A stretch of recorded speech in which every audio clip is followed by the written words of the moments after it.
ওয়ালাইকুম। আন্টির কাছে আসছে। আন্টির শরীর অনেক বেশি অসুস্থ। মাঝখানে আমি আবার আন্টিকে টাকা পাঠাইছিলাম। এখন অক্সিজেন নিচ্ছে, খুবই আর কি শরীর অসুস্থ।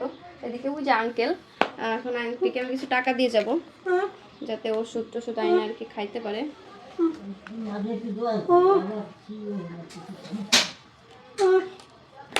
এই আন্টি, ও মা, আল্লাহ তোমাকে বাঁচাই হোক।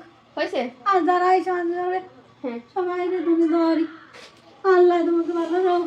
আর ঘরের কি হয়েছে? কিছু হয়েছে? ঘরে তুমি গেছিলাম বেশি হয়েছে? সারা দেয় নাই।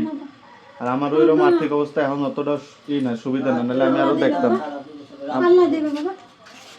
আমি ওই যে আল্লাহর উপরে ভরসা করে চিন্তা করলাম, অসুস্থ মানুষ, আমার তো এক ব্যবস্থা আছে, দেখ আপনার একটু আমি দেখি কতদূর কি করা যায়, এই উদ্দেশ্যে আমি এখন আইছি। সবাই একটু আন্টির পাশে দাঁড়ায়েন।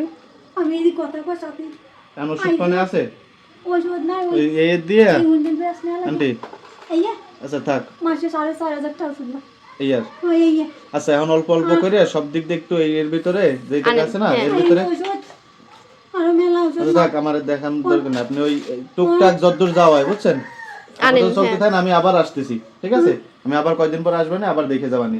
এই যে হচ্ছে আঙ্কেল আমার, এই যে আঙ্কেলের অবস্থা। থাক, আল্লাহ আমি আবার আসবেন। হ্যাঁ, আপনি টুকটাক চলেন, ও বলে কোনো কষ্ট পাবেন না আপনি। আমার তো ছেলে মেয়ে না, এই যে যাসনা রে পয়সার সাথে আইছে, আল্লাহ দেবে, আল্লাহ দেবে, দোয়া করেন।